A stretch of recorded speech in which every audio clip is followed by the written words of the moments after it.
Assalamualaikum warahmatullahi wabarakatuh. Perkenalkan, nama saya Sandi Fitra Ramadona, peserta Latsar CPNS Kementerian Hukum dan HAM tahun 2024, golongan 2 angkatan 3 di BKPSDM Kota Lubuk Linggau. Pada kesempatan kali ini, saya ingin membagikan pengalaman pembimbingan rancangan aktualisasi Agenda 4 yang telah saya ikuti dari tanggal 7 Oktober sampai tanggal 22 Oktober hari ini, yang dilaksanakan secara sinkronus maupun asinkronus. Jadi di sini saya ingin membagikan pengalaman mengenai substansi pembelajaran dan juga pengalaman selama mengikuti kegiatan Latsar di Agenda 4 ini, yaitu Agenda 4 yang berisi tentang pembuatan laporan rancangan aktualisasi.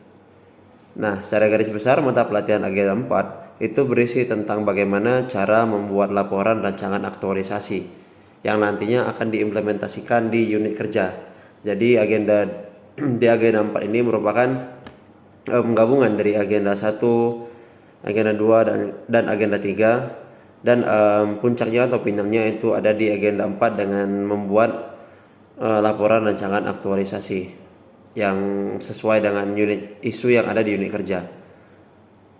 Nah, pembelajaran Agenda 4-nya ini dilaksanakan dengan sesi mentoring ataupun coaching dengan Coach Alam Syahril dari BKPSDM Kota Lubuk Linggau, dan pengerjaan tugas melalui aplikasi LMS yang menopang pembuatan laporan rancangan aktualisasi.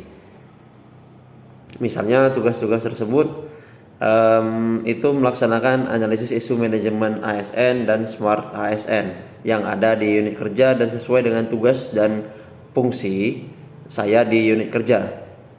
Sebelumnya saya ingin menyampaikan bahwa jabatan saya di unit kerja ini ialah sebagai penjaga tahanan.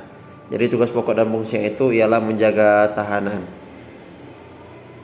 dan memastikan keadaan di blok hunian warga binaan itu tidak ada permasalahan.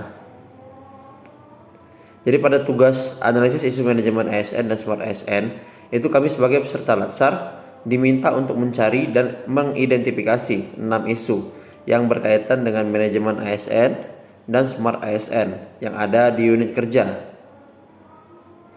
Kemudian dari isu tersebut kami juga mengkaji siapa yang terdampak oleh isu tersebut dan apa dampak dari isu tersebut terhadap unit kerja. Dari ke-6 isu tadi masing-masingnya siapa saja pihak yang terdampak, kemudian dampak apa yang timbul dari ke-6 isu tersebut di unit kerja. Kemudian dari ke-6 isu tersebut dilakukan analisis dengan metode APKL untuk menentukan isu mana yang paling aktual, problematik, kehalayakan, dan layak untuk diangkat menjadi core issue atau isu prioritas yang nantinya akan menjadi isu yang dibahas pada laporan rancangan aktualisasi. Nah, kemudian dari ke-6 isu setelah dilakukan analisis dengan metode APKL tadi, dari ke-6 isu tersebut terpilihlah satu isu yang nantinya akan dilaksanakan ataupun diselesaikan di unit kerja tentang manajemen, entah itu tentang manajemen ASN ataupun Smart ASN. Nah, dari isu yang telah terpilih tadi, kebetulan isu saya yang terpilih itu pengoptimalisasian pelaporan kontrol keliling oleh petugas regu jaga dengan sistem e-trolling ataupun QR code di rutan kelas 2B Prabu Mulih. Kemudian dari isu yang terpilih tadi itu dicari lagi apa penyebab isu tersebut, hal-hal yang menyebabkan isu tersebut. Itu dilakukan dengan analisis fishbone ataupun analisis tulang ikan. Jadi di sana dicari penyebab ataupun faktor-faktor apa yang menyebabkan timbulnya isu tersebut. Kemudian dari faktor-faktor yang sudah diketahui yang menyebabkan munculnya isu tersebut, dicari lagi gagasan kreatif apa yang dapat dilakukan pada setiap faktor di isu-isu tersebut. Misalnya tadi kan misalnya tadi pada isu prioritasnya itu adalah pengoptimalisasian pelaporan kontrol keliling oleh petugas regu jaga. Karena selama ini faktor penyebabnya ialah metode yang dilakukan pada kontrol keliling oleh petugas regu jaga itu masih dengan metode konvensional ataupun dengan menulis di buku, di salah satu buku. Nah, kalau dengan jadi dicari gagasan kreatifnya, gagasan kreatif yang beberapa gagasan kreatif dari beberapa faktor penyebab itu kemudian ditepis lagi dengan metode McNamara. Nah, dari penepisan gagasan kreatif dan metode McNamara tadi ditentukanlah gagasan kreatif mana yang akan dilaksanakan untuk menyelesaikan isu prioritas.